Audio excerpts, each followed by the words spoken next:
MCB जिला मुख्यालय से 110 किलोमीटर दूर वनांचल क्षेत्र ग्राम पंचायत जनकपुर के किसान त्योहार और चुनाव के कारण धान काटने में ज्यादा रुचि नहीं ले रहे हैं।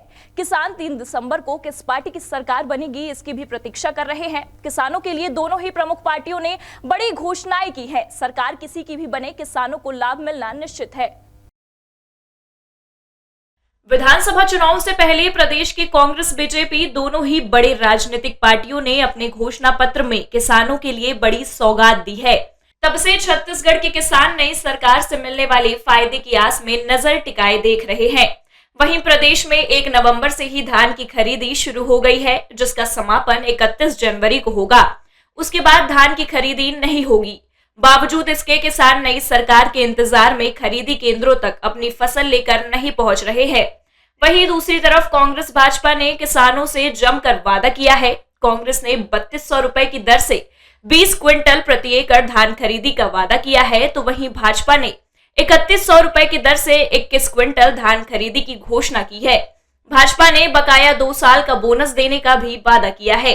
यही वजह है कि किसान अब 3 दिसंबर का इंतजार कर रहे हैं ताकि अधिक से अधिक लाभ उठा सके। खरीदी की तैयारी सभी कुछ कर लिया गया है और पूरी तरह से हम तैयार हैं धान खरीदने के लिए, किंतु अभी तक किसानों के द्वारा टोकन के लिए नहीं आया जा रहा है समिति में। इस कारण से खरीदी प्रारंभ नहीं हुई है। कुछ किसानों को कहना है कि भी हमारा कटाई में जाए भी नहीं हो पाया है और वो भी चल रहा है। और कुछ किसानों को इस चुनाव के कारण थोड़ा सा आगे पीछे हो गया उनका कटाई, वो भी लेट हो रहा है और इस महीने से धान आने की संभावना, इस महीने से धान आने लगेगा और हमारे द्वारा पूरा तैयारी कर लिया गया है। खरीदी भी हम चालू कर देंगे जैसे किसान आने लगेंगे। विधानसभा चुनाव को देखते हुए बीजेपी कांग्रेस दोनों पार्टियों ने किसानों को लुभाने में कोई कसर नहीं छोड़ी है। दोनों पार्टियों के घोषणा पत्र में धान का समर्थन मूल्य बढ़ाने की घोषणा की है, जिसको देखते हुए मनेन्द्रगढ़, चिरमिरी, भरतपुर के किसानों में भी काफी खुशी का माहौल है। किसान धान बेचने के बाद जल्द सरकार बनने का इंतजार कर रहे हैं। नई सरकार बन जाने के बाद धान की कीमत बढ़े हुए समर्थन मूल्य पर मिलने की उम्मीद है, लेकिन अभी तय नहीं है कि किसानों को नई सरकार बनने के बाद बढ़े हुए समर्थन मूल्य पर धान की कीमत मिलेगी या नहीं। अधिकारियों ने भी स्पष्ट नहीं किया है। उनका कहना है कि पुराने दाम पर किसानों से धान की खरीदी की जा रही है। दिवाली का त्योहार होने की वजह से पिछले साल के मुकाबले अभी कम किसान धान खरीदी केंद्रों तक पहुंचे हैं।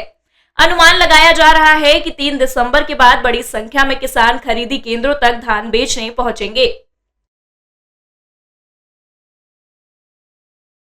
फसल थोड़ी कम हुई है, बरसात के कारण 20% से 25% तक कमी है फसल में और लेट कटाई भी हो रहा है। और हम किसानों की यही सोच है कि थोड़ा 3 तारीख का इंतज़ार कर लें, सरकार किसकी बनती है। और 3100-3200 का दावा एक दूसरे ने, कांग्रेस और बीजेपी ने किया है, तो जिसकी भी सरकार बने किसान को फ़ायदा होना चाहिए। इसलिए 3 तारीख के बाद ही धान बेचने का इरादा बनाए हैं। अभी हो गया, चुनावी माहौल था, इसकी वजह से अभी नहीं काट पाए हैं हम लोग। कब तक आप जाएंगे बेचने? हो गया वही 10-15 दिन तो लग ही जाएंगे लगभग।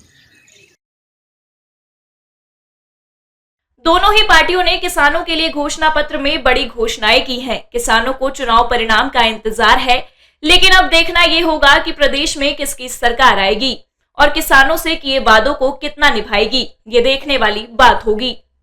एमसीबी से इंडिया टाउन न्यूज के लिए सुनील सिंह की रिपोर्ट।